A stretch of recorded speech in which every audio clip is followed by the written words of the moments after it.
So I feel like there was a little bit of disagreement with the 3DS Game of the Year. For me, it was Shovel Knight, but for almost everybody else, it was Bravely Default.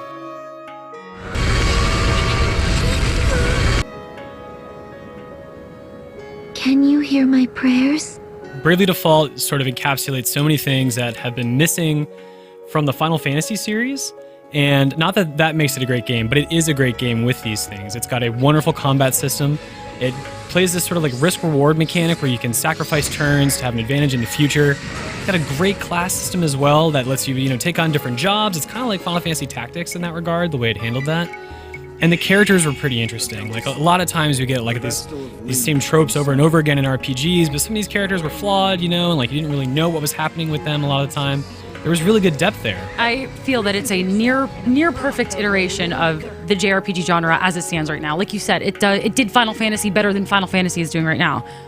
That job class, there's too much to do. You have the job and the sub-job, and then you can ascribe like other abilities. Like there's just so much to do, and that overworld is enormous. One of the things that we did discuss though in our deliberations for this is the second half of this game, in which there's there's a bit of mixed opinion out there about whether Bravely Default kind of falls away after that first sort of 20 or 30 hours or so. I personally found that it got a bit repetitive, but I think you guys were a lot more on board with this. I mean, Justin, you were mentioning that you played it for like 120 hours or something. Is that right? My clock at the end of the game did say that I'd played for 120 hours.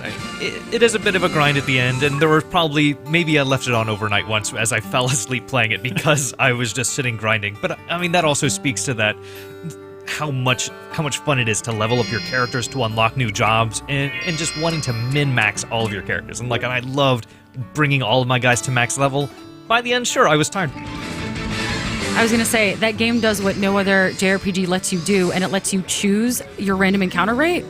You can either turn it off or turn it all the way up, and I think that's I wish that was in every game now. Yeah, that's a great addition. They actually had to come out with a second iteration of Bravely Default in Japan for that option, and they added a bunch of other stuff, and that's the version we got, which is great. This is one thing I argued quite a bit during the meeting, is there is a point in the game where it sort of begins to kind of take a dip, but I don't think that overwrites what is so great about the rest of the game up until that point.